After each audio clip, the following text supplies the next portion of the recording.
Some promises eat at a man's soul for 40 years, growing heavier with each sunrise until they become too much to carry alone. There ain't enough money in the world to buy peace when you've left a friend behind in a war that nobody talks about anymore. Colt Maddox learned this the hard way when he traded his $200 million empire for a pickup truck and a set of coordinates written on faded paper. At 68 years old, he drove into the Mojave Desert to find a rusted helicopter that had been waiting for him since Vietnam. The lawyers called him crazy. His family called him foolish. But sometimes a man has to lose everything to find what really matters. Inside that twisted metal wreckage lay a secret that would change everything he thought he knew about loyalty, sacrifice, and the true cost of coming home. What was worth giving up a fortune to find? Before we jump back in, tell us where you're tuning in from, and if this story touches you, make sure you're subscribed, because tomorrow I've saved something extra special for you. The morning light crept across the sprawling Maddox Ranch like a slow confession, illuminating 20,000 acres of Texas hill country that Colt had built from sweat, blood, and an eye for opportunity that most men only dreamed of possessing. The main house stood like a monument to success, 12,000 square feet of limestone and cedar, with wraparound porches that could host a small town's worth of guests. But success had a way of echoing in empty rooms, and Colt had been listening to that hollow sound for the better part of 3 years now. He sat on the front porch, coffee growing cold in his weathered hands, staring at the oil drilling contract that had started it all back in 1985. The document was yellowed with age, signed in his younger, more confident handwriting, back when he believed that striking oil meant striking happiness. That first well had changed everything. Within 5 years, he'd gone from being a hired ranch hand to owning more property than some small counties. Within 10 years, he was buying up drilling rights across 3 states. By his 50th birthday, magazines were calling him the Cowboy King of black gold. But gold, black or otherwise, couldn't warm an empty bed or fill the silence where laughter used to live. Margaret had passed 3 years ago come September, cancer that ate through her like acid, taking the light out of their home one painful day at a time. She'd been the heart of this place, the reason all that success meant something. Without her, the ranch felt like a museum, every room holding memories that hurt more than they healed.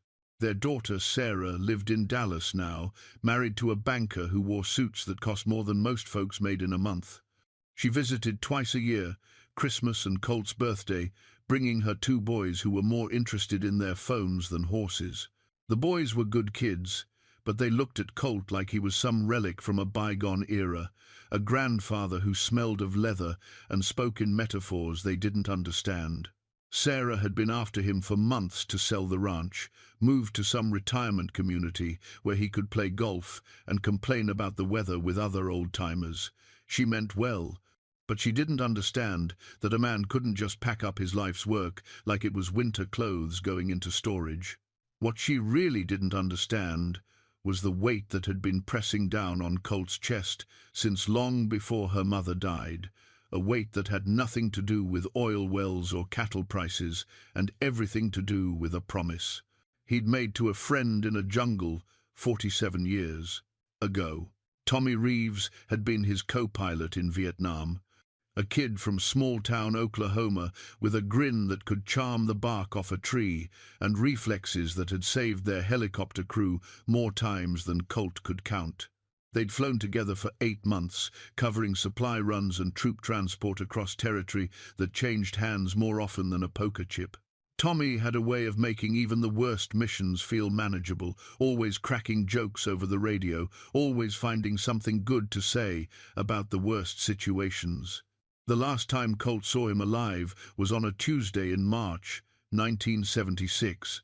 They'd been grounded for maintenance, sitting in the mess tent, playing cards, and talking about what they'd do when they got back to the States. Tommy had shown him a picture of a girl named Linda from back home. Blonde hair, sweet smile, the kind of girl who made a young man believe in forever. He was going to marry her, he said. Going to buy a little farm and raise horses and kids and live the kind of life that made the war seem like a bad dream. That night, Tommy had drawn a rough map on a napkin showing Colt some coordinates in the California desert. "If something happens to me," he'd said, suddenly serious, "and you make it back, I need you to go there. There's something I buried out there." Colt had laughed it off, told Tommy nothing was going to happen, that they'd both be home drinking beer and chasing girls before the year was out. But Tommy had grabbed his wrist, looked him straight in the eye and said, "Promise me, Colt. Swear on your mother's grave you'll go if I don't make it back." So he'd promised. What else could he do? 3 days later, Tommy's helicopter went down in a valley 30 miles from base camp. Search and rescue found wreckage but no bodies. The official report said hostile fire brought them down, but the guys who flew the search mission said it didn't look right. The crash pattern was all wrong, like the bird had been forced down rather than shot down. Tommy Reeves was listed as missing in action, presumed dead. His body was never recovered. His family was told he died serving his country, and that had to be enough. But it wasn't enough for Colt. For 47 years, he'd carried that napkin with Tommy's coordinates in his wallet, moving it from one worn leather billfold to the next. He'd told himself 100 times that he'd go out there someday, when he had time, when the business wasn't so demanding, when the moment felt right. The moment never felt right. There was always another well to drill, another deal to close, another crisis that needed his attention. Margaret understood about the war. She'd held him through enough nightmares to know that some scars went deeper than skin, but even she didn't know about Tommy's final request. Now, sitting on his porch with an oil contract that had made him rich but couldn't make him whole, Colt finally understood something that should have been obvious years ago. He hadn't built this empire for himself. He'd built it to avoid dealing with the promise he'd made to a dead friend. Every well, every ranch, every successful venture had been another way to stay busy enough to ignore the growing weight in his chest. But Margaret's death had changed something fundamental in him. Without her to share his success, without her laughter to fill the empty spaces, the money felt meaningless. The accolades felt hollow. The respect of other businessmen felt like smoke, impressive from a distance, but offering no real substance when you got close enough to touch it. He'd started having dreams about Tommy again, not nightmares exactly, but strange, sad dreams where his old friend would appear in the cockpit of their helicopter, shaking his head with disappointment. In the dreams, Tommy never spoke, just looked at him with those knowing eyes and pointed toward the horizon, toward something Colt couldn't quite see.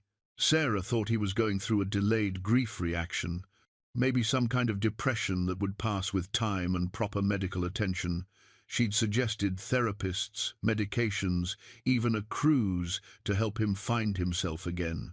What she couldn't understand was that he'd already found himself. He was a man who'd spent 47 years avoiding a promise, and now time was running out to make things right. The oil drilling contract crinkled in his hands as he folded it carefully and placed it back in the manila folder with all the other documents that proved how successful Colt Maddox had become.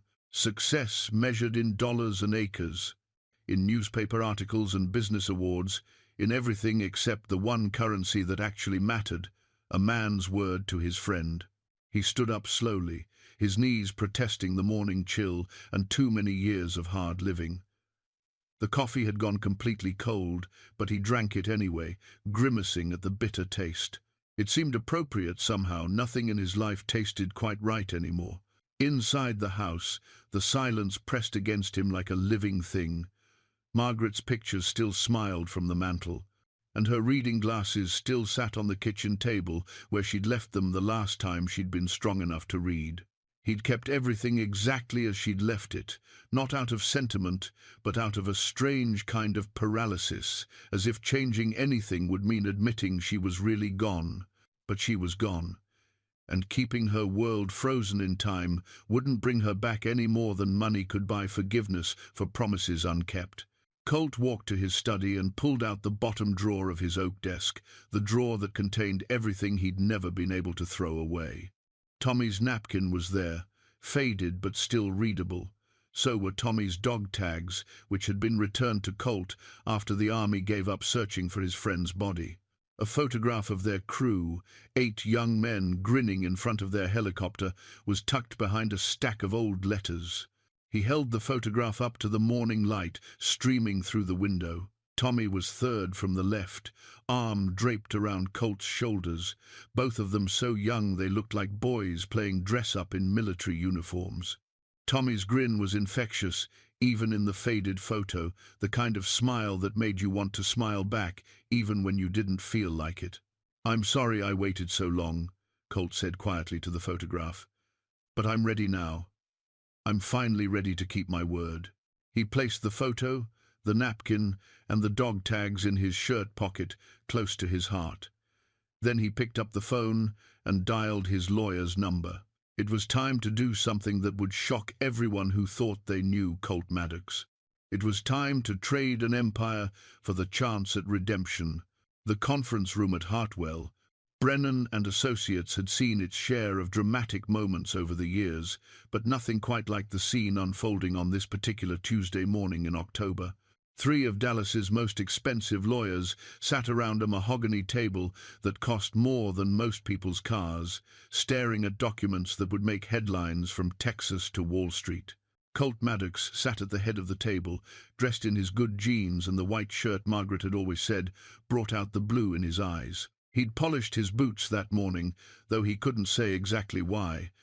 Maybe a man ought to look his best when he's about to shock the hell out of everyone who thinks they know him. "Mr. Maddox," said William Hartwell, senior partner and family friend for the past 15 years, "I need you to understand what you're asking me to do here. This isn't just selling a few properties or liquidating some investments. You're talking about dismantling an empire that took you 40 years to build." The legal documents spread across the table told the story in cold, precise language. Transfer of ownership for the Maddox Ranch, all 20,000 acres. Sale of drilling rights across 3 states, liquidation of oil company stock, dissolution of the Maddox Energy Corporation. When it was all said and done, Colt would walk away with roughly $10 million, enough to live comfortably for the rest of his life, but a fraction of what he'd built. The rest, $190 million, would go to various charities, with the largest portion establishing a foundation for veterans' families. Margaret would have liked that, he thought. She'd always said that a man's worth wasn't measured by what he accumulated, but by what he left behind. "I understand perfectly well what I'm asking," Colt replied, his voice steady despite the magnitude of what he was about to do. "I want it all liquidated within 30 days. The paperwork's all there, who gets what, where the money goes, how it's to be handled." James Brennan, the younger partner who'd handled most of Colt's business transactions, leaned forward with the intensity of a man watching a train wreck in slow motion. "Sir, with respect, this seems extraordinarily sudden. Have you considered the tax implications? The market conditions? We could structure this over several years. Minimize your losses. It's not about the money, son." "Then what is it about?" The third lawyer, Patricia Coleman, had been brought in specifically because of her expertise in mental competency issues. Colt could see the wheels turning behind her professional smile. She was already calculating how to argue that grief had made him temporarily insane. Before Colt could answer, the conference room door burst open with enough force to rattle the diplomas on the wall. Sarah Maddox Harrison swept in like a Texas thunderstorm, her heels clicking on the marble floor with the staccato rhythm of barely controlled fury. "Daddy, what the hell do you think you're doing?" She was 38 years old and had inherited her mother's beauty, along with her father's stubborn streak, a combination that had served her well in her own business ventures but made family negotiations feel like armed combat. Today, she wore a navy business suit that probably cost more than most people made in a week, and her blonde hair was pulled back in the kind of severe bun that meant serious business. "Good morning, sweetheart," Colt said mildly. "I was wondering when you'd show up."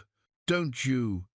"Good morning, sweetheart, me," Sarah snapped, placing her hands flat on the table and leaning toward him like a prosecutor confronting a hostile witness.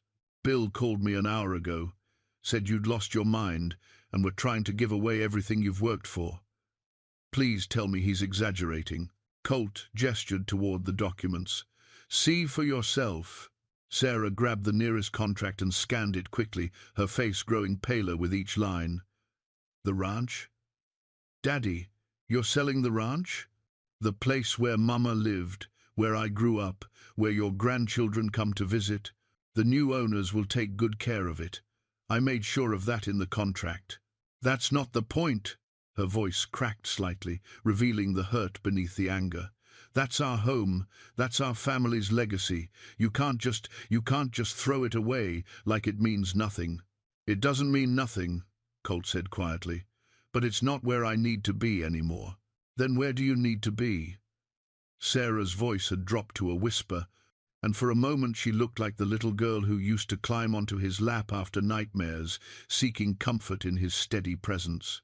Colt reached into his shirt pocket and pulled out the faded photograph of his helicopter crew, placing it gently on the table where everyone could see it. 8 young faces grinned back at them from across nearly 5 decades, frozen in a moment of camaraderie that war and time couldn't touch. "I need to be keeping a promise I made to this man," he said, pointing to Tommy Reeves. "A promise I should have kept 47 years ago." Sarah picked up the photograph, studying it with the intensity she'd inherited from her father. "Who is he?" "My co-pilot in Vietnam. My friend. The best man I ever knew, and I let him down in the worst way possible." "Daddy, the war was 50 years ago. Whatever happened over there, whatever you think you should have done." "I don't think, sweetheart. I know exactly what I should have done, and I didn't do it. Now I'm running out of time to make it right." William Hartwell cleared his throat diplomatically. "Perhaps we should take a step back here, Mr. Maddox. Grief can sometimes make us feel like we need to make dramatic changes to somehow honor the memory of those we've lost." "This isn't about grief," Colt interrupted, though his voice remained calm. "This is about integrity. About keeping your word when it matters, even when it costs you everything." Sarah sank into the chair across from him, still clutching the photograph. "What kind of promise? What could be so important that you'd give up everything we've built?" Colt pulled out the napkin with Tommy's coordinates, unfolding it carefully on the table. The ink had faded, but the numbers were still legible, a set of GPS coordinates that had been waiting in his wallet for nearly half a century. "Before he died, Tommy asked me to go to these coordinates if something happened to him. He said there was something important there, something that mattered. I promised I would, and then I spent the next 47 years making excuses for why I couldn't keep that promise." "So go," Sarah said, frustration bleeding through her voice. "Take a weekend, drive out there, see whatever there is to see. You don't have to destroy everything you've accomplished to keep a promise to a dead man." Colt shook his head slowly. "It doesn't work that way, sweetheart. A man can't approach something this important with divided loyalties.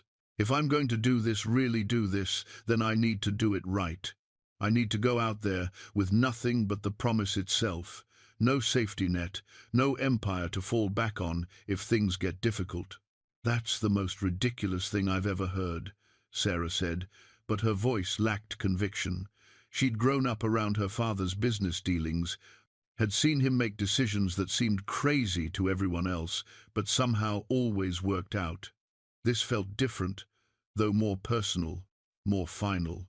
Patricia Coleman leaned forward with professional concern.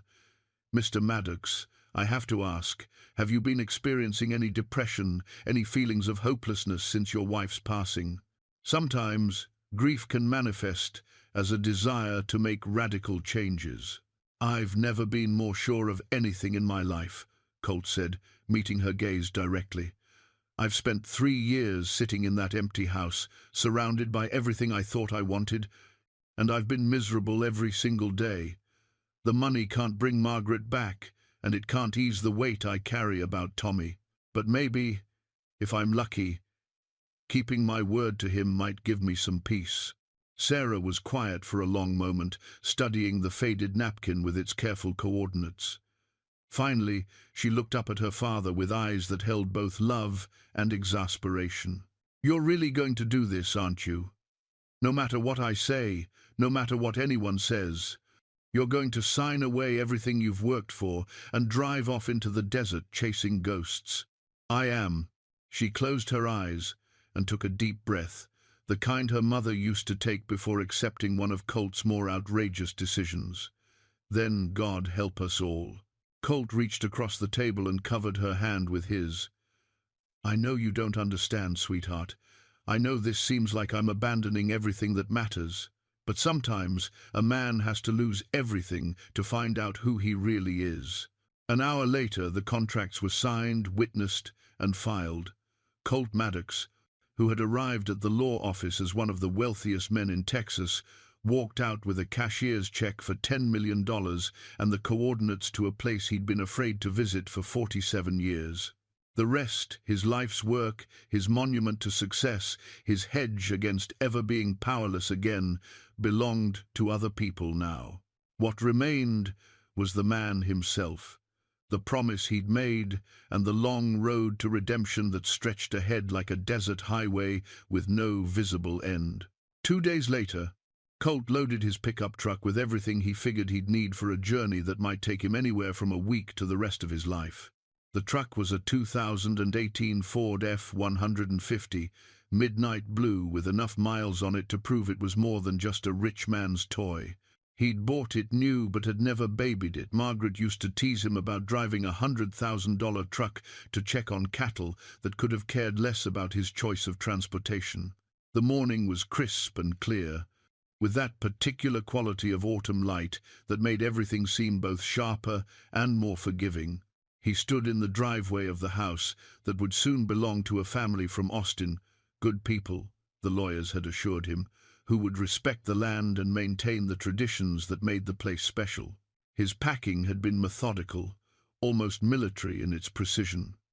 Clothes for 2 weeks, though he suspected this journey might take longer.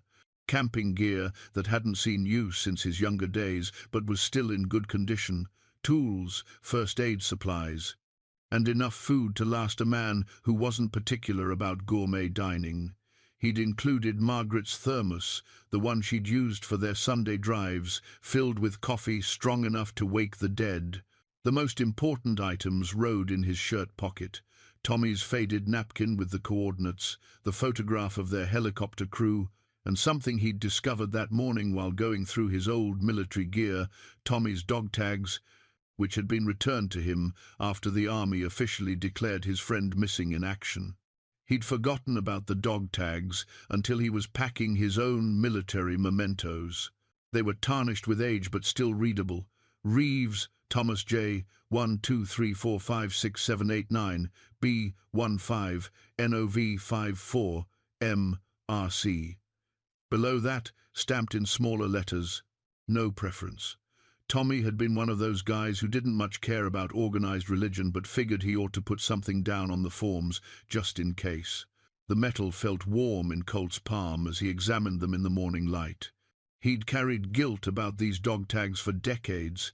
They'd been returned to him because the army had no next of kin information for Tommy, and somehow Colt had never found the courage to track down Tommy's family and give them this small piece of their lost son.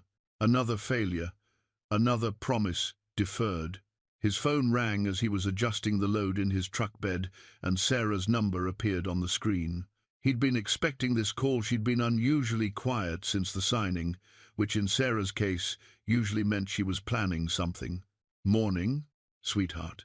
"Don't you morning sweetheart me," she said, though her tone was more worried than angry. "I've been thinking about this crazy scheme of yours, and I've decided I'm not going to let you drive off into the desert alone to chase ghosts. I appreciate the concern, but I'm coming with you." Colt paused in the middle of securing a tarp over his camping gear. "You most certainly are not. Watch me. I've already called Richard and told him I'll be taking some personal time. The boys are with his parents this week anyway, so there's nothing stopping me from making sure my father doesn't get himself killed in some god-forsaken wasteland." Sarah, this isn't a family vacation. This is something I need to do alone. Why? Because it's some kind of macho cowboy thing where you have to prove you're tough enough to handle whatever's out there. Daddy, you're 68 years old. You have no idea what you're going to find at those coordinates, if you even find them at all. What if? What if I finally do something because it's right instead of because it's safe? Colt interrupted gently. Sweetheart, I know you're worried.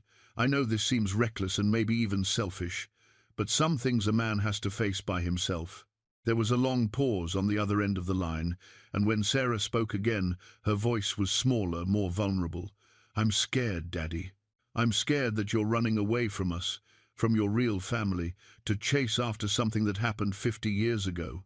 I'm scared that you're going to get out there and realize that this whole thing was just grief talking, but it'll be too late to come back. Colt leaned against the truck, feeling the weight of her words. I'm not running away from you, sweetheart. If anything, I'm trying to run toward the man you deserve to have as a father. The man your mother married, the man who keeps his promises, even when it costs him everything. But what if keeping this promise costs you your life? Then at least I'll have kept it. He could hear her crying softly, and it nearly broke his resolve. Sarah had always been his weakness. From the day she was born, he'd been wrapped around her little finger, and she knew it. But this time, he couldn't let her need for security override what he knew he had to do. I tell you what, he said after a moment. I'll call you every evening, check in, and let you know where I am and how I'm doing. If something goes wrong, if I get in over my head, I'll ask for help. Fair enough? Promise? I promise. Another pause, then a sigh that carried 20 years of exasperation with her stubborn father. I don't like this. I know you don't. But sometimes the things we don't like are exactly the things we need to do. After they hung up, Colt stood in his driveway for a few more minutes, taking in the sight of the ranch that had been his home for most of his adult life. The main house sat solid and comfortable against the morning sky, surrounded by the oak trees he and Margaret had planted during their first year of marriage. The barn where he'd taught Sarah to ride was still standing strong, though it needed a new coat of paint. The pastures where his cattle had grazed stretched out toward the horizon, green and peaceful in the autumn light. It was a good place, a place that represented everything a man was supposed to want: security, success, legacy. But it had also become a prison of sorts, a gilded cage where he'd hidden from the harder truths about who he was and what he owed to the memory of a friend who died believing in him. He climbed into the truck and started the engine, listening to the familiar rumble of the V8. The GPS on his dashboard already had the coordinates programmed in not Tommy's original destination, but the small desert town of Barstow, California, where he planned to start his search. From there, he'd use Tommy's hand-drawn map to find whatever his friend had wanted him to find. As he drove down the long gravel driveway that led away from everything he'd built, Colt glanced in his rearview mirror and watched his old life disappear behind him. For the first time in years, instead of feeling sad about leaving something behind, he felt eager to see what lay ahead. The highway stretched out before him like a promise itself, long, uncertain, but leading somewhere that mattered.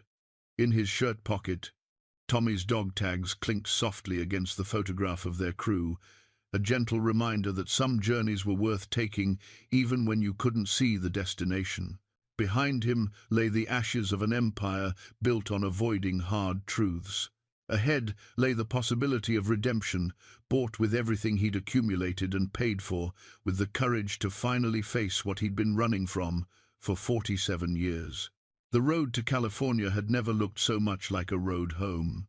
The highway miles rolled past like pages in a book Colt had been meaning to read for decades. He'd driven cross-country before, but always with a specific business purpose, always with meetings scheduled and deadlines to meet. This felt different, more like traveling than simply going somewhere. The weight of urgency that had defined most of his adult life had lifted, replaced by something he couldn't quite name, but recognized as peace. By the time he crossed into New Mexico, The familiar Texas landscape had given way to something wilder and more open. The sky seemed bigger here, unmarked by the oil derricks and ranch houses that had defined his view for so long. He stopped for gas in a town so small it barely qualified for the name, just a cluster of buildings around a single intersection where the wind had free rein to rearrange the dust as it saw fit. The memories came in waves as he drove, not the painful flashbacks that had plagued him for years, but cleaner recollections that felt more like visiting with old friends. Tommy's laugh echoing in the cockpit during a supply run to Firebase Charlie. The way his friend used to fold his letters from home into precise squares before tucking them into his helmet. The morning Tommy had shown him a picture of Linda, his girl back home, and talked about the farm they were going to buy with the money he was saving from his military pay. "She's got it all picked out," Tommy had said, unfolding the letter that accompanied the photograph. 40 acres outside Tulsa, with a creek running through the middle and enough pasture for horses. Says she's been dreaming about it since she was little. White fence, red barn, maybe a vegetable garden where she can grow tomatoes big as softballs. Colt had teased him about being domesticated before his time, but the truth was he'd envied Tommy's certainty about what he wanted from life. While Colt was still figuring out who he was supposed to be, Tommy had it all planned out: the girl, the farm, the simple life that would wash away the complexity of war. None of it had happened, of course. Tommy never made it home to marry Linda or buy that farm or plant those tomatoes. But somewhere in the California desert, he'd left something that he'd considered important enough to extract a promise from his friend. After 47 years, Colt was finally going to find out what that something was. He reached Barstow just as the sun was setting, painting the desert mountains in shades of purple and gold that reminded him why people wrote songs about the American West. The town was bigger than he'd expected, but still had that end-of-the-world feeling that came with being surrounded by vast stretches of nothing. It was the kind of place where people came when they were either running from something or looking for something, sometimes both. The motel where he checked in was clean but basic, the sort of establishment that catered to travelers who needed a bed and a shower but weren't particular about thread count or complimentary breakfast. The desk clerk was a young woman with tired eyes and the kind of smile that suggested she'd seen enough of humanity's peculiarities to find them more interesting than shocking. "Passing through?" she asked as she handed him the room key. "In a manner of speaking. Most folks are. Not a lot of people come to Barstow as a destination." Colt signed the register with careful handwriting. "Maybe that's what makes it the right place to find what you're looking for." His room was on the second floor, with a view of the parking lot and the desert beyond. He sat on the edge of the bed and pulled out his phone to call Sarah as promised, dreading the conversation but knowing it was necessary. "How was the drive?" she asked, without preamble. "Long but peaceful.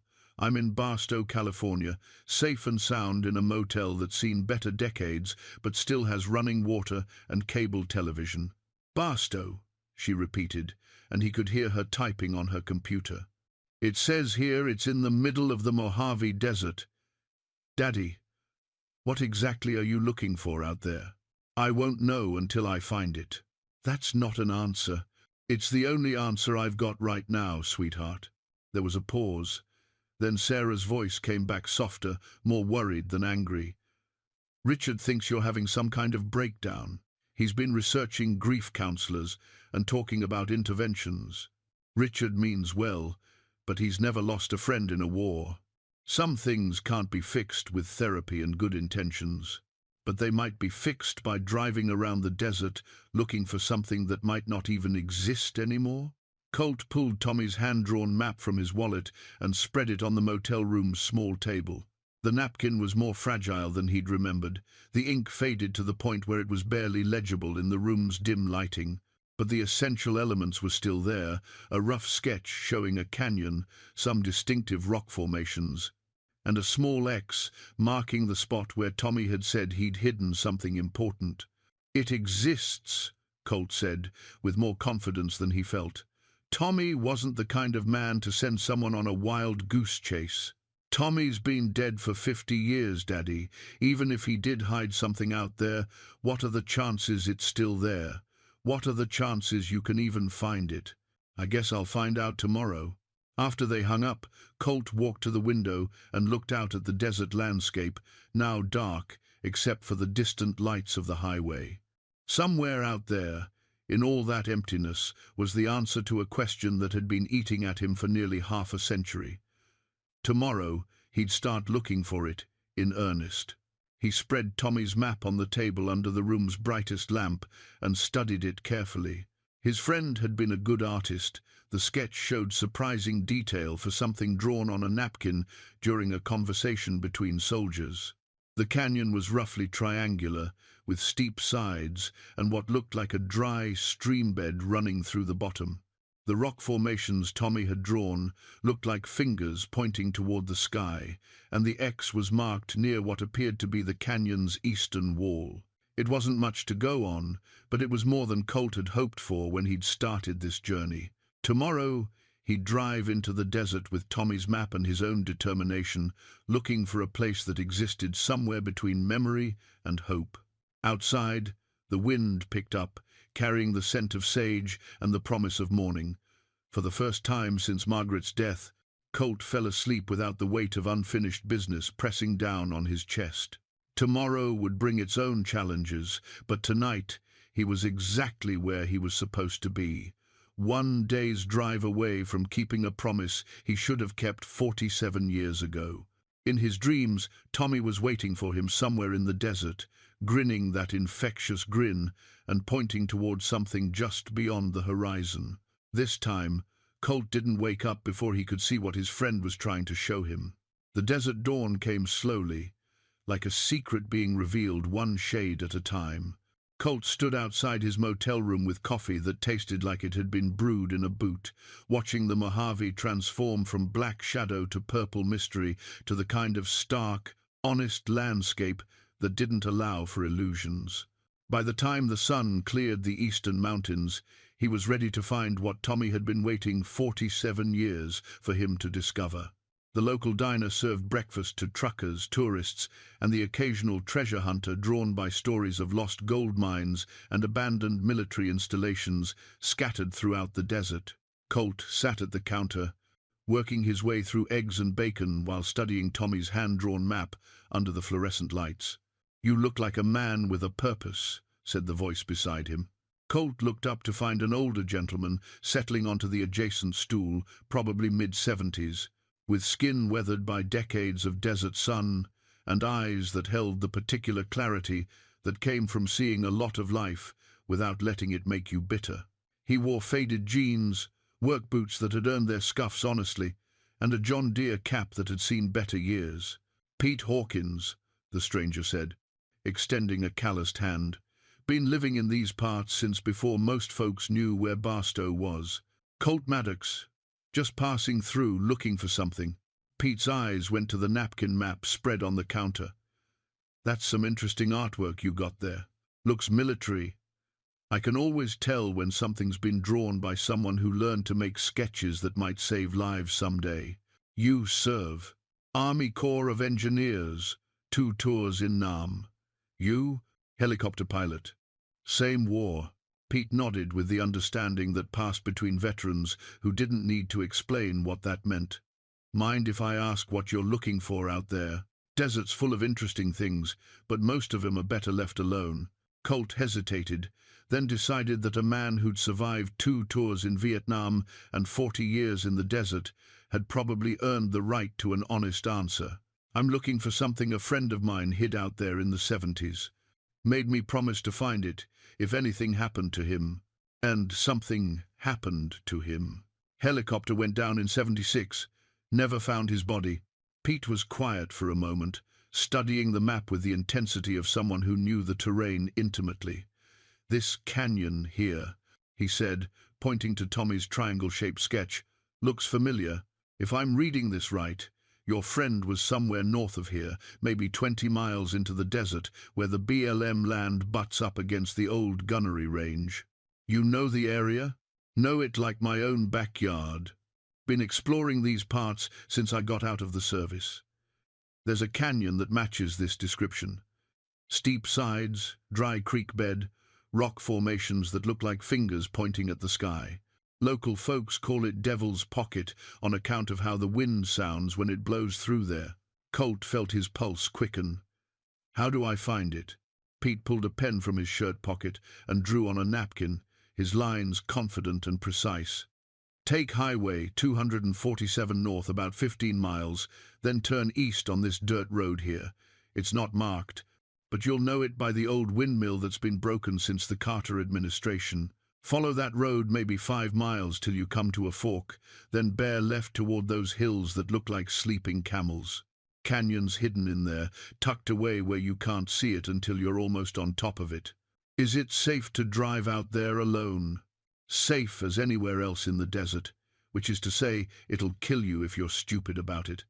Make sure you got plenty of water, spare tire, and someone who knows where you're going. Cell service is spotty at best once you get away from the highway. Colt folded both maps carefully and tucked them into his wallet. I appreciate the help. Don't mention it, but can I ask you something? Shoot. What makes a man spend 40-some years tracking down a promise? Must have been quite a friend. Colt was quiet for a moment, thinking about how to explain something he'd never been able to put into words, even for himself. Tommy was the kind of man who made you want to be better than you were. He had this way of seeing the good in people, even when they couldn't see it in themselves. When he asked me to do something, it wasn't just a favor. It was him trusting me to be the man he believed I could be. Pete nodded slowly. And you've been carrying the weight of not being that man. Something like that. Well, Pete said, standing up and leaving money on the counter for his coffee. Seems to me like you're being that man now. Sometimes it just takes us a while to grow into who we're supposed to be. An hour later, Colt was driving north on Highway 247 inches his pickup, the desert stretching endlessly in all directions. The broken windmill Pete had described appeared exactly where he'd said it would, standing like a monument to optimism defeated by reality. The dirt road that branched off toward the east was barely more than tire tracks in the hardpan, but his truck handled it easily enough. The landscape changed as he drove deeper into the desert, less scrub brush, more rocks, with mountains rising in the distance like ancient guardians of secrets too old to remember. He passed the fork in the road and bore left toward the hills that did indeed look like sleeping camels, their humped backs dark against the morning sky. It was almost noon when he saw it, a break in the rocky terrain that opened like a mouth in the earth, hidden behind a ridge that made it invisible until you were close enough to touch it. Devil's Pocket Canyon, just as Pete had described it. The sides were steep and striated with different colors of stone, and at the bottom Colt could see the dry stream bed that Tommy had sketched on his napkin. He parked the truck at the canyon's rim and walked to the edge, looking down into the shadowed depths where his friend's secret had been waiting for nearly half a century.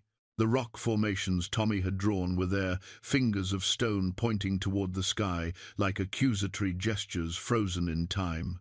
Somewhere down in that canyon was the answer to a question that had haunted him for 47 years. All he had to do was climb down and find it. But first, he needed to call Sarah and let her know where he was, just in case the desert decided to collect another debt from the Maddox family.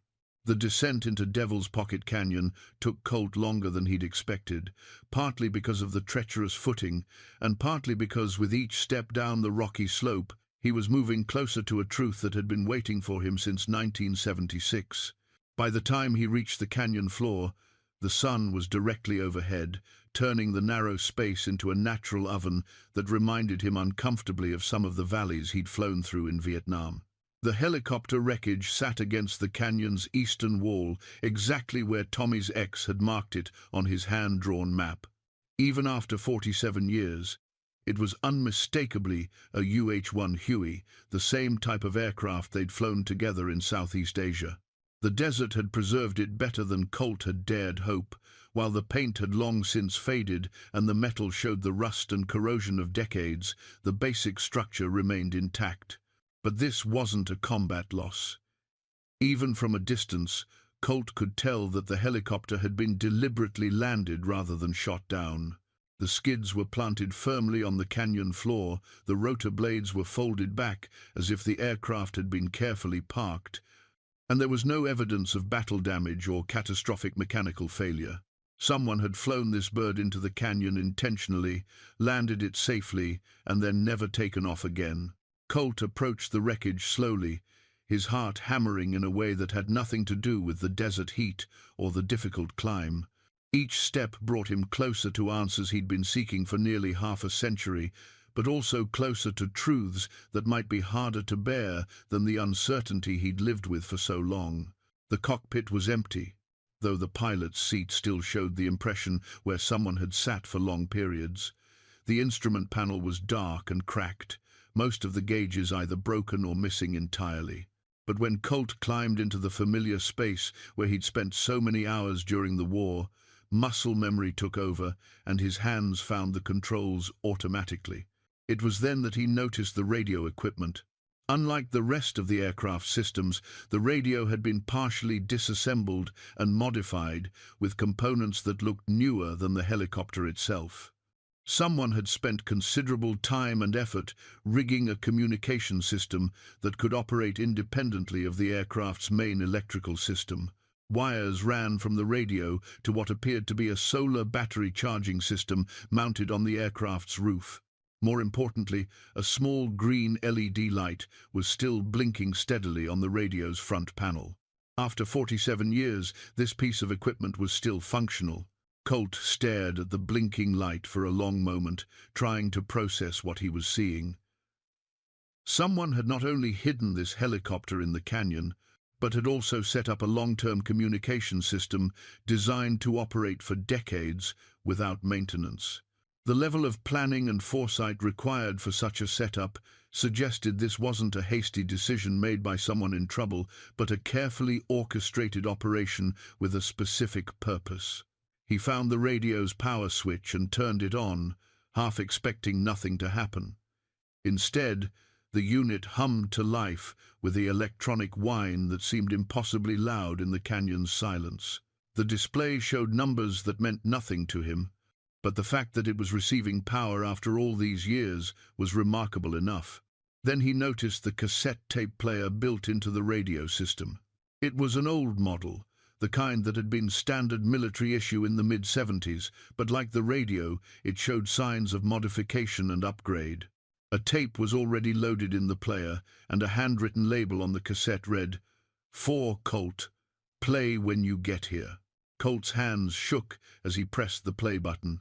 The speakers crackled with static for a moment, then Tommy Reeves's voice filled the canyon, sounding exactly as Colt remembered it from 4 decades earlier. "Well, partner, if you're hearing this, it means I was right about a couple of things. First, that you'd eventually keep your promise and come looking for me. Second, that I was probably right to be worried about what was going on back at base." Colt sank into the pilot's seat, overwhelmed by the sound of his friend's voice, speaking to him across nearly half a century. It was Tommy, unmistakably the same Oklahoma accent, the same easy confidence, the same hint of humor, even in serious moments. "I'm guessing you got a lot of questions right now, and I'm going to try to answer them best I can. But first thing you need to know is that I didn't die in any helicopter crash. I faked my death because I stumbled onto something that was going to get me killed for real if I stuck around." The tape hissed with static for a moment, then Tommy's voice continued. "You remember that supply run we made to Firebase Charlie 3 days before my accident? Well, it turns out we weren't just carrying ammunition and medical supplies.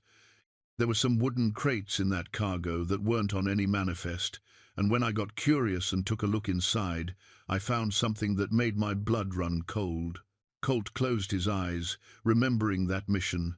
It had seemed routine at the time, just another supply drop to a remote outpost. He'd been focused on flying, leaving the cargo manifest to Tommy and the crew chief. "Those crates were full of weapons, Colt, but not weapons for our guys.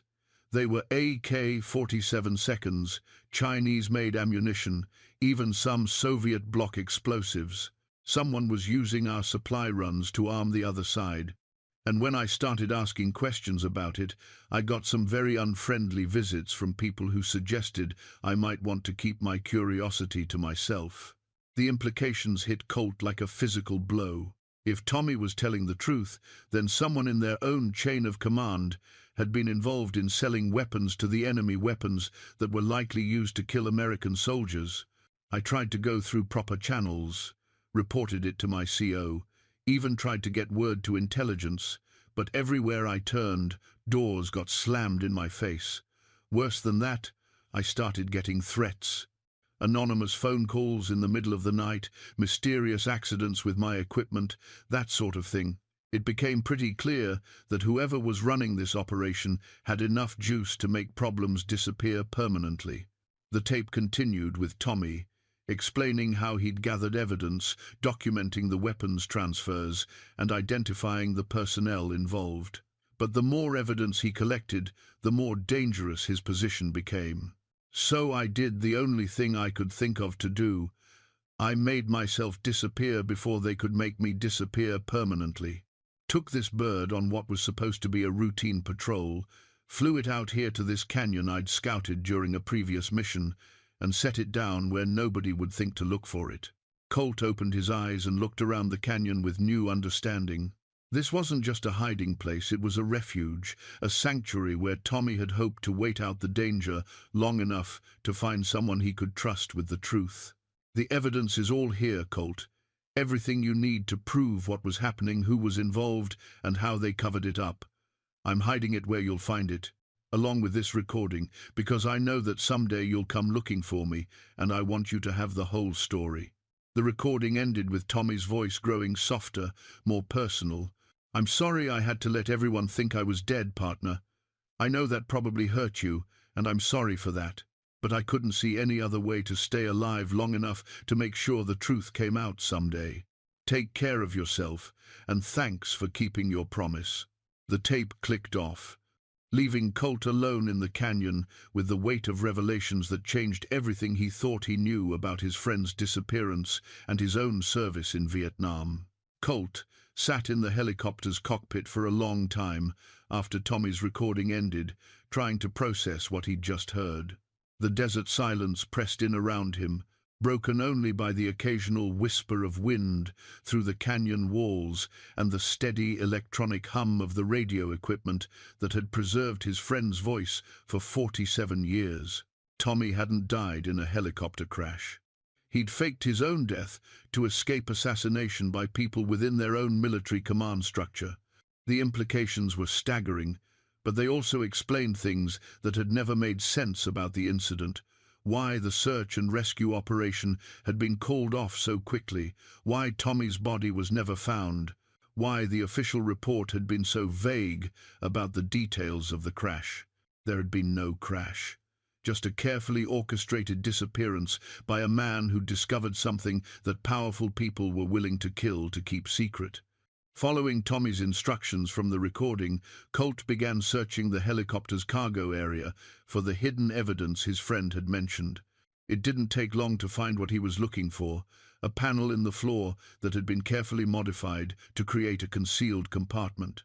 Inside was a military-issue waterproof case, sealed and locked, with Tommy's initials scratched into the metal surface.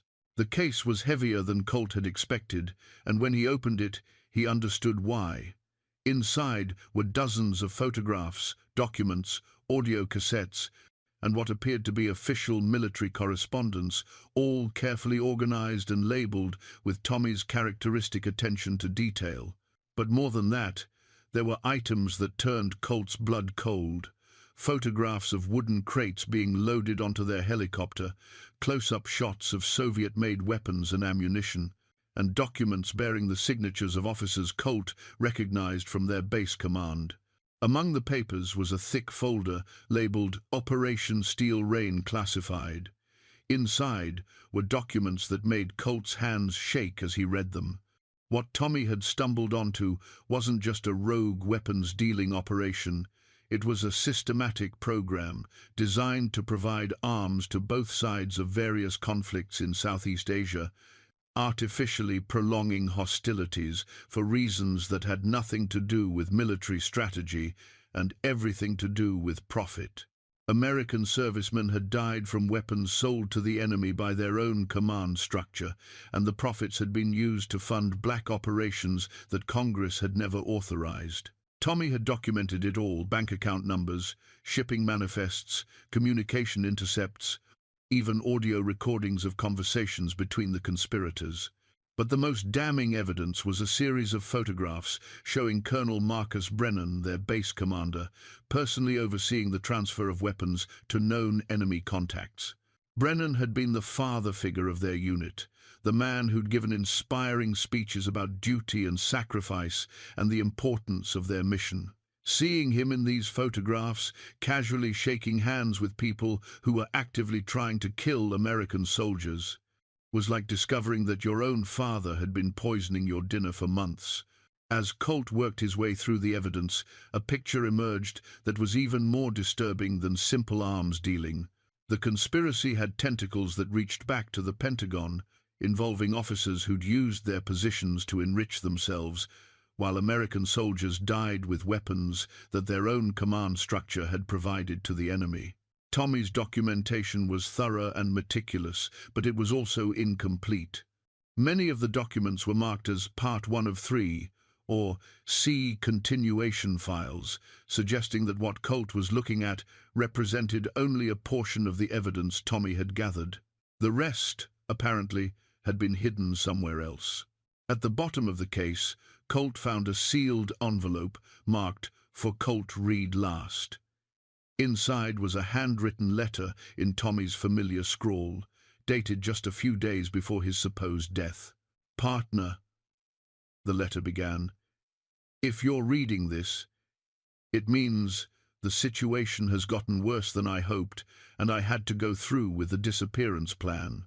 I want you to know that this wasn't an easy decision, leaving everyone to think I was dead, letting my family mourn me, letting you carry the guilt of losing a friend.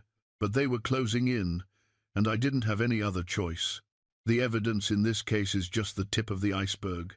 I've got more documentation hidden in 3 different locations, but this canyon cache should be enough to get the ball rolling if something happens to me before I can surface again. The problem is, I don't know how high up this conspiracy goes, so I can't trust official channels anymore. What I need you to do is take this evidence to someone outside the military chain of command, a reporter, a congressional investigator, someone who can't be bought or intimidated by the same people who tried to silence me. Don't go to the police or the FBI until you've got independent verification that the story is public, because these people have connections everywhere. I'm going to try to stay hidden until the heat dies down, but I'm not optimistic about my chances. If they find me, they'll make sure I disappear for real this time. That's why I need you to be my insurance policy, Colt. You're the only person I trust to see this through if I can't. There's something else you need to know, and it's going to be hard to hear. Colonel Brennan knows that I discovered the operation, and he's been asking questions about who else might have seen or suspected something. Your name has come up more than once in conversations I've overheard. I don't think he believes you know anything specific, but he's suspicious enough to keep an eye on you. Whatever you do, don't confront him directly or let on that you know anything about this. If he realizes that I've passed information to you, your life will be in danger too. Play dumb, finish your tour, and wait until you're safely back in civilian life before you act on any of this. I know this is a lot to ask, partner. I know it means carrying a secret that's going to eat at you for God knows how long. But American soldiers are dying because of these bastards, and somebody has to make sure the truth comes out eventually. Thanks for being the kind of friend a man can count on, even when the counting gets hard. Your wingman always, Tommy. Colt lowered the letter, his hands trembling with a combination of grief, rage, and something that might have been relief. For 47 years, he'd carried guilt about Tommy's death, wondering if there was something he could have done differently, some way he might have saved his friend. Now he knew the truth: Tommy hadn't died in combat or in an accident. He'd been murdered by people who were supposed to be on the same side, people who'd put profit above the lives of the soldiers under their command. But there was something else in the letter that made Colt's blood run cold. Tommy had been worried about Colt's safety, concerned that Colonel Brennan suspected he might know about the conspiracy. If that was true, then Colt's entire tour of duty after Tommy's disappearance had been spent under the watchful eyes of people who might have been planning to eliminate him as well.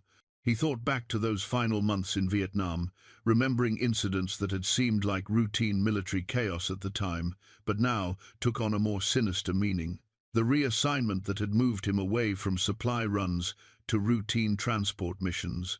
The early rotation back to the States that had surprised everyone, including Colt himself. The medical discharge that had ended his military career just as he was being considered for promotion to flight instructor. Had those been coincidences, or had someone been systematically removing him from positions where he might stumble onto the same evidence that had nearly gotten Tommy killed?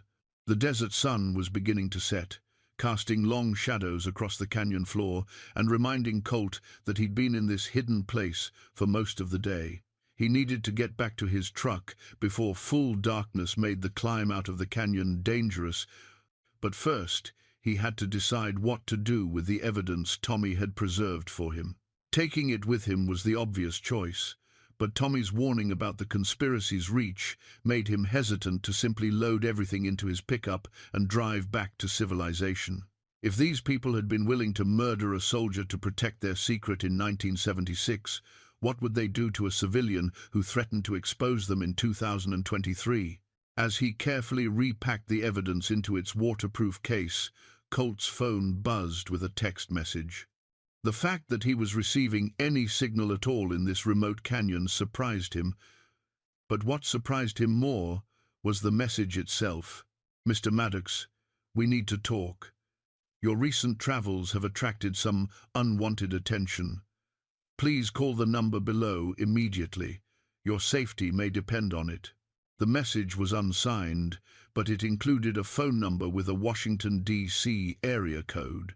Colt stared at the screen, his mind racing. Fewer than a dozen people knew where he was, and most of them had no reason to be tracking his movements. But if Tommy's fears were justified, if the conspiracy he'd uncovered really did have connections that reached into the highest levels of government, then it was possible that someone had been monitoring Colt's activities from the moment he'd started this journey. The question was whether the person trying to contact him was someone who wanted to help, or someone who wanted to make sure that Tommy's evidence never saw the light of day.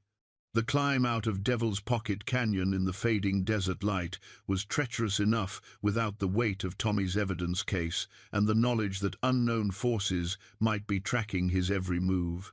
By the time Colt reached his truck, darkness had settled over the Mojave like a heavy blanket, and the isolation that had seemed peaceful earlier now felt ominous.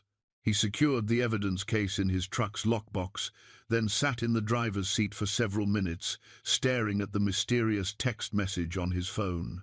The smart thing would be to ignore it, drive straight back to Barstow, and figure out his next move from the relative safety of civilization.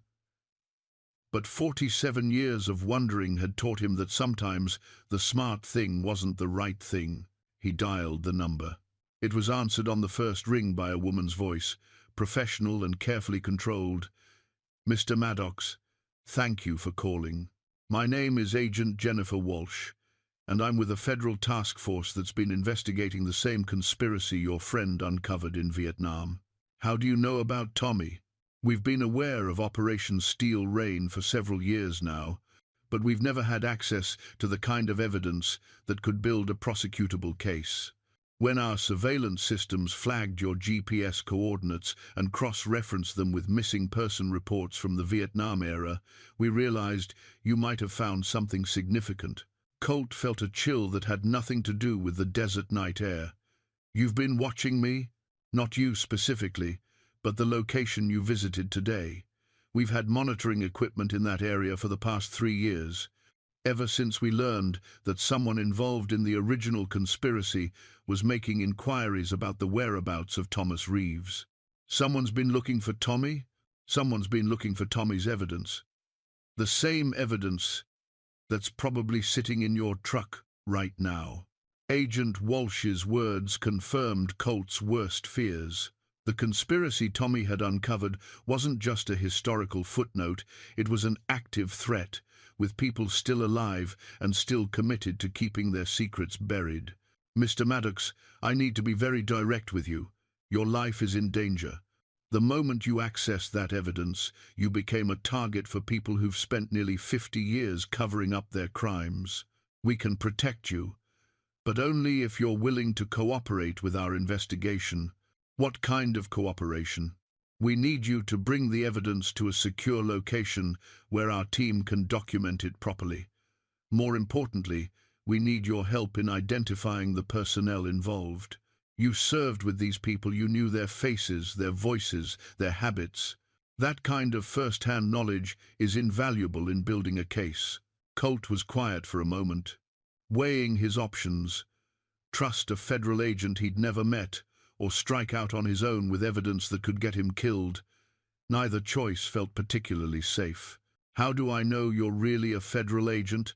How do I know you're not part of the same conspiracy that killed Tommy? Because if I were part of the conspiracy, Mr. Maddox, you'd already be dead. The people we're after don't make phone calls, they make problems disappear permanently. It was a sobering point, but not entirely convincing. I need time to think about this. Time is the one thing you don't have. Our intelligence suggests that a cleanup team is already en route to your location. You need to get moving, now, before they arrive. As if summoned by her words, Colt saw headlights in the distance, moving across the desert toward his position, not the steady progression of traffic on a highway, but the purposeful movement of vehicles traveling off-road in his direction. "They're here," he said into the phone. "How many vehicles?" Colt counted the lights. 3, maybe 4, still a couple miles out, but definitely heading this way. Listen to me very carefully, Mr. Maddox. You need to get out of there immediately. Take Highway 247 south toward Barstow, but don't go back to your motel. They'll be watching it. Instead, take the exit for Lenwood Road and follow it west until you reach the truck stop at the interstate junction. There's a diner there called Eddie's Park in the back lot, and wait. We'll have people there to escort you to safety. And if this is a trap, then you'll find out soon enough. But right now, it's your best chance of staying alive long enough to see justice done for your friend." Colt started his truck and pulled away from the canyon as quickly as he dared on the rough desert road. In his rearview mirror, the pursuing headlights grew larger, confirming that whoever was out there was specifically targeting his location. As he drove through the darkness, his mind raced through the implications of what he'd discovered. Tommy's evidence didn't just prove that a few corrupt officers had been selling weapons to the enemy. It documented a conspiracy that had cost American lives and enriched people who'd sworn oaths to protect those same lives. If Agent Walsh was telling the truth about the investigation, then there was finally a chance to see justice done after nearly 5 decades. But if she was lying, if she was part of the same system that had silenced Tommy, then Colt was driving straight into a trap that would ensure the truth never came out. His phone rang again, but this time it was Sarah's number on the display. "Daddy, where are you? I've been trying to reach you all day. I'm driving back to Barstow. Had some trouble with cell coverage out in the desert. Well, I'm worried sick. Richard's been researching that area you're in, and he says it's dangerous. Rattlesnakes, flash floods, people getting lost and never found. Promise me you'll be more careful." "I promise, sweetheart." "Did you find what you were looking for?" Colt glanced in the rear-view mirror. The pursuing vehicles had reached the main road now, and they were definitely following him. "I found more than I expected." "What's that supposed to mean?" "It means this whole thing is more complicated than I thought." "Sarah, I need you to do something for me, and I need you to not ask questions about it." "Daddy, you're scaring me." "Call your lawyer, not mine. Yours. and tell him that if anything happens to me in the next few days, he needs to contact the FBI immediately. Tell him there's evidence of a federal crime hidden in Safety Deposit Box 247 at First National Bank in Dallas. Can you remember that? Safety Deposit Box 247, First National Bank, FBI. But Daddy, promise me you'll remember that, Sarah. I promise. But what's this about? What kind of evidence? What federal crime? The kind that gets people killed for knowing about it. I love you, sweetheart. Take care of those boys and tell them their grandfather was proud of them. Daddy, don't talk like that. You're going to be fine. You're going to come home and we're going to figure this out together. Colt wished he could share her optimism, but the headlights in his mirror were getting closer, and he could see the truck stop Agent Walsh had described in the distance. In a few minutes, he'd know whether he was driving towards salvation or straight into the arms of people who'd been waiting 47 years to tie up a loose end named Tommy Reeves. I hope you're right, sweetheart. But if I'm not, make sure the truth comes out. Make sure people know what really happened to Tommy, and make sure the men who killed him pay for what they did. He ended the call and pulled into the truck stop parking lot, following Agent Walsh's instructions to park behind the diner. The lot was mostly empty at this hour, with just a few big rigs and a handful of cars belonging to late-night travelers seeking coffee and conversation. Eddie's diner looked exactly like what it was, a desert oasis that had been serving truckers and tourists for decades, with neon signs that had seen better years and windows that glowed warmly against the darkness. Under different circumstances, it would have seemed like a welcoming refuge from the harsh emptiness of the Mojave. Tonight, it felt like a place where secrets came to die. Colt sat in his truck, Tommy's evidence case locked securely beside him, watching the entrance to the parking lot for either federal agents or the people who'd been following him across the desert. In his shirt pocket, Tommy's dog tags pressed against his chest like a reminder of promises kept and prices paid. Somewhere inside the diner, people were drinking coffee and sharing stories about the road, unaware that history might be about to turn on the fulcrum of decisions made in a parking lot in the middle of nowhere. In a few minutes, Colt would find out whether Tommy's sacrifice had been worth it, whether justice was possible after 47 years, or whether some secrets were too dangerous to survive the telling. A black sedan pulled into the parking lot, followed by a second vehicle that looked like it had government plates. Agent Walsh, if that was really her name, was about to become either Colt's salvation or his final mistake. He picked up Tommy's unfinished letter from the passenger seat and read the last line again. "Thanks for being the kind of friend a man can count on, even when the counting gets hard." The counting, Colt reflected as he stepped out of his truck with the evidence case in hand, was about to get very hard indeed. The woman who emerged from the black sedan looked exactly like what Colt expected a federal agent to look like, mid-40s, professionally dressed despite the late hour, moving with the kind of controlled alertness that came from years of dealing with dangerous situations. She approached his truck alone, keeping her hands visible and her movements deliberately non-threatening. "Mr. Maddox, Agent Jennifer Walsh, Federal Bureau of Investigation." She held up credentials that looked authentic in the diner's neon glow, though Colt had no way to verify them in a truck stop parking lot in the middle of the night. "You'll forgive me if I'm a little skeptical about credentials," Colt said, though he kept his voice conversational rather than confrontational. "Smart man. Your friend Tommy would have appreciated that kind of caution." Agent Walsh gestured toward the diner. "There's someone inside who can vouch for my identity, someone who knew Thomas Reeves personally and has been working this case longer than I've been alive." She led him toward the diner's entrance, where a man in his 70s sat alone in a corner booth, nursing a cup of coffee and reading a newspaper that was at least 2 days old. He looked up as they approached, and Colt felt a shock of recognition that nearly knocked him off his feet. "Hello, Colt," said Colonel Marcus Brennan. "It's been a long time." Colt's hand moved instinctively toward his jacket pocket, where he'd placed the wire recording device he'd found among Tommy's equipment, a small digital recorder that he'd activated before leaving his truck, just in case this meeting went sideways. "Surprised to see me?" Brennan asked with a smile that didn't reach his eyes. "I suppose you thought I'd be dead by now. Hell, I thought I'd be dead by now, but some of us are harder to kill than others." "You son of a bitch," Colt said quietly. "Tommy trusted you. We all trusted you.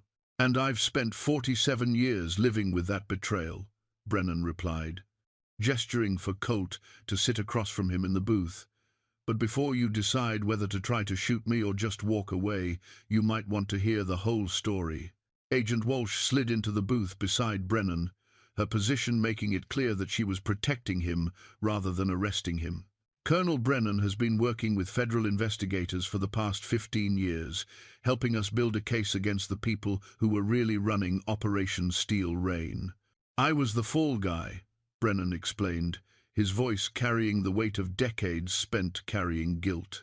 "The Pentagon needed someone to blame when the operation started attracting attention from congressional investigators, so they hung it all on me. Made it look like I was running a rogue weapons-dealing scheme for personal profit." Colt stared at the man who'd been his commanding officer, trying to reconcile the father figure he remembered with the criminal Tommy had documented in his evidence. "Tommy had photographs of you personally overseeing weapons transfers. Tommy had photographs of me trying to gather evidence about who was really running the operation. Those wooden crates he documented, I was investigating them too, trying to figure out who was using our supply runs to move unauthorized material. That's not what his evidence suggests." Brennan leaned forward, his eyes intense with the urgency of a man who'd spent decades waiting for this conversation. "Colt, think about it. If I was really running a weapons-dealing operation, would I have been stupid enough to get photographed doing it? Would I have let a co-pilot get close enough to document everything?" Agent Walsh opened a folder on the table, revealing documents that looked official and recent. What Thomas Reeves discovered was a Department of Defense black operation run by a group of Pentagon officials who were using weapons sales to fund activities that Congress had specifically prohibited. Colonel Brennan was investigating the same operation from within the command structure. "Then why didn't you two work together?" Colt asked. Brennan's face darkened with old pain. "Because I didn't know Tommy had discovered anything until it was too late. By the time I realized what he'd stumbled onto, the real conspirators had already decided he was too dangerous to let live. I tried to protect him by having him reassigned to safer duties, but he disappeared before I could explain what was really happening." "You faked his death." "I helped him fake his death," Brennan corrected. "When I realized that assassination teams were looking for him, I provided him with the resources he needed to disappear. That helicopter, the radio equipment, the supplies he used to set up his hideout in the canyon, all of it came from me. And you let everyone think he was dead. It was the only way to keep him alive long enough for the truth to come out. But the investigation took longer than any of us expected, and Tommy," Brennan's voice broke slightly, "Tommy didn't make it long enough to see justice done." Agent Walsh opened another folder, this one containing photographs that made Colt's blood run cold. They showed what was clearly human remains in military clothing, partially preserved by the dry desert climate. "We found Thomas Reeves's body 3 months ago," she said quietly, "hidden in a cave about 5 miles from where you found the helicopter. He'd been shot twice in the back of the head, execution style." The diner seemed to spin around Colt as the implications sank in. Tommy hadn't survived his disappearance after all. Sometime after recording that message and hiding the evidence, the people he'd been running from had found him and killed him just as he'd feared they would. "The recording you found was made before his death," Brennan explained. "He'd set up that cache as insurance, hoping that if something happened to him, someone would eventually find the evidence and continue his work. Someone like me. Someone exactly like you. Tommy told me about the promise he'd made you extract, about the coordinates he'd given you. He was counting on your sense of loyalty to bring you to that canyon eventually." Agent Walsh leaned forward, her expression urgent. "Mr. Maddox, We're very close to closing this case, but we need the evidence Tommy preserved to make it stick. The people responsible are still alive, still in positions of power, still dangerous. But with Tommy's documentation and your testimony about what you knew back then, we can finally bring them to justice." Colt looked around the diner at the late-night truckers and travelers who had no idea that history was being made over coffee and pie in a corner booth. After 47 years of carrying guilt about a promise unkept, he finally understood what Tommy had really been asking of him. Not just to find the evidence, but to see justice done for a friend who died trying to protect the very soldiers he'd served alongside. The evidence transfer took place at a federal facility outside Las Vegas, in a secure conference room that felt like something out of a spy movie. Colt sat at a table surrounded by FBI agents, Justice Department prosecutors, and Pentagon investigators, watching as Tommy's carefully preserved documentation was catalogued and analyzed by people who understood its full implications. Agent Walsh had been right about the significance of what Tommy had discovered. The Operation Steel Rain conspiracy involved not just weapons trafficking, but a systematic program of war profiteering that had cost hundreds of American lives and generated millions in illegal profits.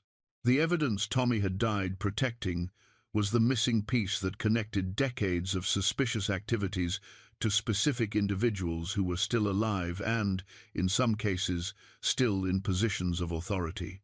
"This is extraordinary work," said Assistant U.S. Attorney Michael Chen, looking up from a stack of documents that chronicled bank transfers and arms shipments spanning nearly 2 decades. "Your friend was essentially conducting a one-man investigation that rivals anything our organized crime task forces have produced." Colonel Brennan, now officially retired but serving as a consultant to the investigation, nodded with something that looked like pride mixed with profound sadness. Tommy was always thorough.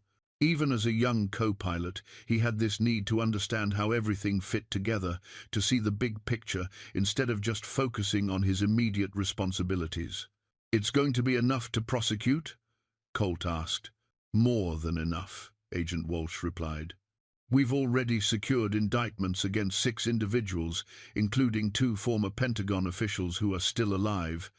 The evidence Tommy preserved provides direct documentation of conspiracy, war profiteering, and in at least 3 cases, accessory to murder." "Murder?" Chen opened another file, this one containing photographs and reports that painted a picture of systematic elimination of potential witnesses. Thomas Reeves wasn't the only person killed to protect this conspiracy.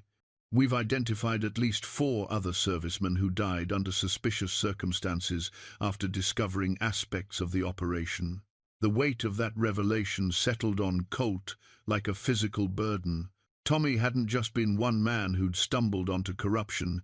He'd been part of a pattern of witnesses who'd been systematically silenced to protect a criminal enterprise that had operated for decades within the U.S. military structure. "There's something else," Agent Walsh said, producing a document that bore official seals and signatures. "The investigation has been expanded to include a review of all personnel actions taken during the relevant time period. We found some interesting entries in your own service record, Mr. Maddox." She handed him a file that contained copies of orders and evaluations he'd never seen before. Reading them now, with the knowledge of what Tommy had discovered, painted his final months in Vietnam in an entirely different light. Your reassignment away from supply duties, your early rotation home, your medical discharge, none of it was routine, Agent Walsh explained. Someone was systematically removing you from situations where you might discover what Tommy had found. In effect, they were protecting you because they believed you were innocent but potentially dangerous. They were planning to kill me too? The documents suggest they were debating it. Your clean record and lack of curiosity about anything beyond your immediate flight duties worked in your favor. They decided you were safer to leave alone than to eliminate. Colonel Brennan leaned forward, his expression grave. "That was my doing, partly. I convinced them that you were just a pilot who followed orders and didn't ask questions about cargo manifests or supply destinations. I may have saved your life by arguing that you were too naive to be a threat. It was a sobering thought that his life had been spared because people had judged him too unobservant to be dangerous. But it also meant that his 47 years of guilt about not helping Tommy had been misplaced.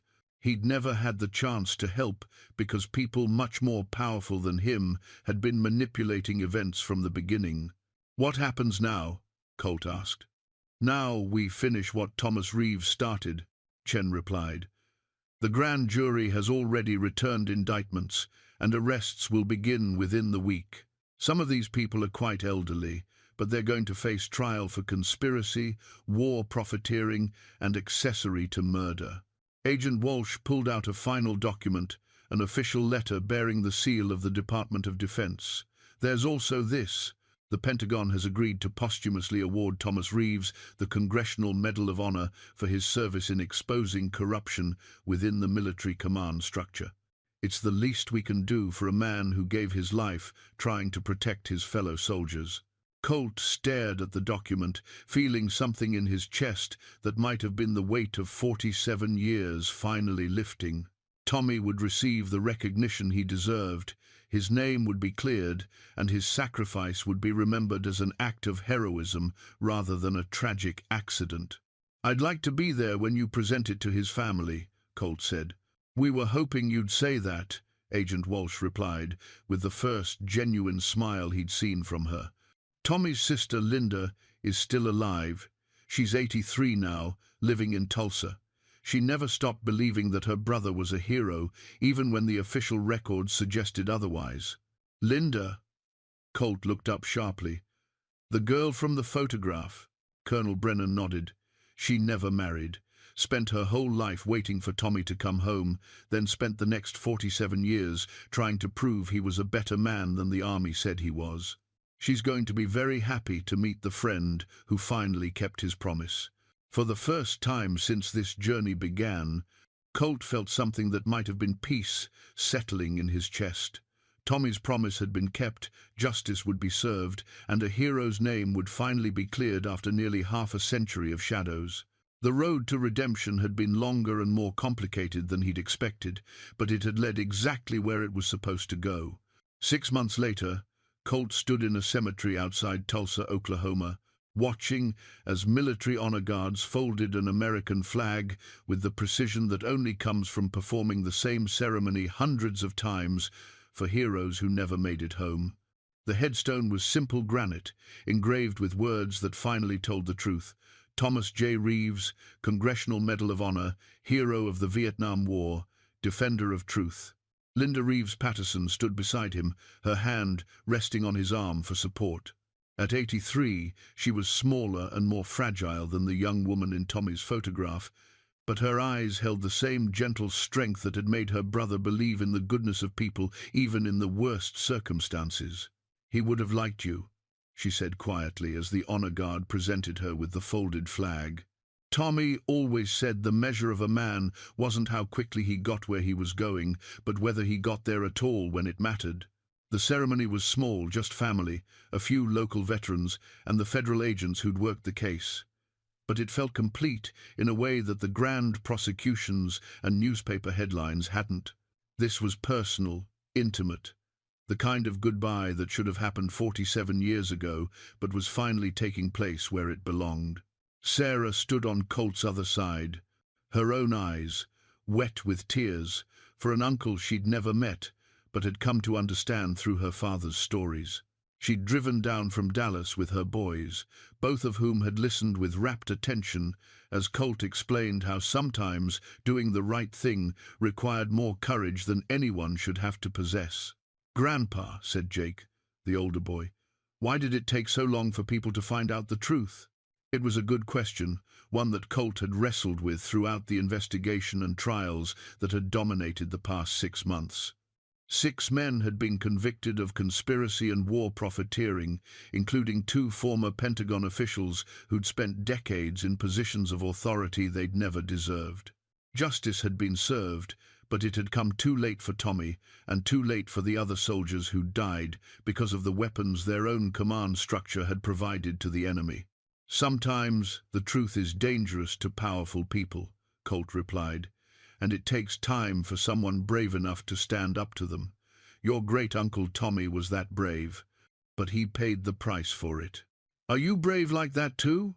Colt glanced at Linda, who smiled with the kind of understanding that came from having waited most of her life for this conversation. "I'm trying to be. It just took me longer to figure out how." After the ceremony, they gathered at Linda's house for a meal that felt like the family reunion Tommy had never lived to attend. The house was small but comfortable, filled with photographs and mementos that told the story of a life spent honoring the memory of a brother who died too young. Linda had never married, had never had children of her own, but she'd spent 47 years keeping Tommy's memory alive through her work with veterans organizations and her quiet refusal to accept the official story about his death. "I knew he wasn't the kind of man to die in some meaningless accident," she said as they sat around her kitchen table, sharing stories and memories. "Tommy was too careful, too smart, too aware of what was happening around him. When they told me his helicopter had crashed, I knew something was wrong. I just never knew what." "He was protecting you," Colt said. "All of us. He knew that if he'd involved anyone else in what he'd discovered, their lives would have been in danger too." Linda reached across the table and took his hand. "But he trusted you to finish what he'd started, even when it took you 47 years to get around to it." Colt smiled at that, thinking about the long road that had brought him to this kitchen table in Oklahoma. He'd lost an empire, but gained something more valuable, the knowledge that he was finally the man Tommy had believed he could be. The guilt that had weighed on him for nearly half a century was gone, replaced by a sense of purpose that money had never been able to provide. The foundation he'd established with the proceeds from his liquidated empire was already making a difference in the lives of veterans and their families. Named the Thomas J. Reeves Foundation for Military Truth and Justice, it provided legal assistance to servicemen and women who discovered wrongdoing within their chain of command, ensuring that future whistleblowers wouldn't face the isolation and danger that Tommy had confronted alone. "What will you do now?" Linda asked, as the afternoon wound down and it came time for goodbyes. "Keep the promise going," Colt replied. "Make sure that what happened to Tommy doesn't happen to other soldiers who find the courage to speak truth to power." Sarah hugged him tightly as they prepared to leave. "I'm proud of you, Daddy. Mama would be proud too." "Think so?" "I know so. She always said that a man's true wealth wasn't measured by what he accumulated, but by what he did with it when it mattered most." As they drove back toward Dallas in the late afternoon light, Colt reflected on the strange journey that had brought him from the empty halls of a mansion in Texas to a simple kitchen table in Oklahoma. He'd started this quest thinking it was about keeping a promise to a dead friend, but it had turned out to be about much more than that. It was about integrity, about the courage to face hard truths, even when they cost everything, about the difference between success and significance.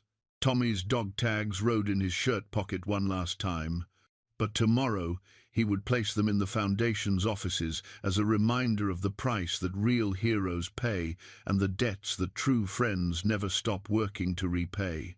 The promise had been kept, justice had been served, and somewhere in the endless sky above the American West, a helicopter pilot's ghost could finally rest easy, knowing that his sacrifice had meant something after all.